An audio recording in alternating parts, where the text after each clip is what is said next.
Jau vairāk nekā 15 gadus esam neatlaidīgi strādājuši pie tā, lai šī gada februārī īstenotu Baltijas pievienošanos Eiropas energosistēmai jeb sinhronizāciju. Tēlēni izsakoties, ja līdz šim Latvijas enerģētiskos sirdspūkstus kontrolējusi Maskava, tad turpmāk būsim vienā ritmā ar Eiropu. Kā tas notiks? Šī gada 8. februāra rītā augstsprieguma tīkls kopā ar Lietuvas un Igaunijas pārvades sistēmas operatoriem atslēgs kopskaitā 21 augstsprieguma līniju, kas savieno Latviju ar Krieviju un Baltkrieviju.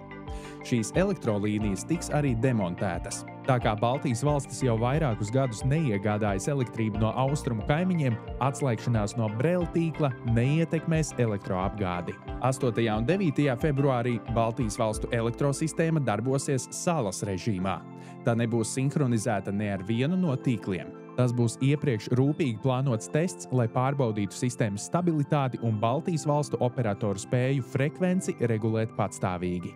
Testa režīmā daļēji atslēgšanās no Brela tīkla bez starpgadījumiem veikta jau agrāk, un patērētājiem šīs izmaiņas nebūs jūtamas. Visbeidzot, 9. februārī Baltijas valstu elektrosistēmas tiks pievienotas Eiropas kopējam tīklam, tādējādi pilnībā integrējoties Eiropas Savienības enerģētikas sistēmā. Tehniski sinhronizācija notiks caur Lietuvas-Polijas starpsavienojumu. No šī brīža Baltijas un Eiropas energosistēmas frekvences tiks salāgotas, paaugstinot energosistēmas darbības stabilitāti un drošumu. Elektrotīklu sinhronizācija paaugstinās Latvijas enerģētisko neatkarību un elektroapgādes drošību. Taču svarīgākais – tas būs būtisks ieguldījums valsts drošībā.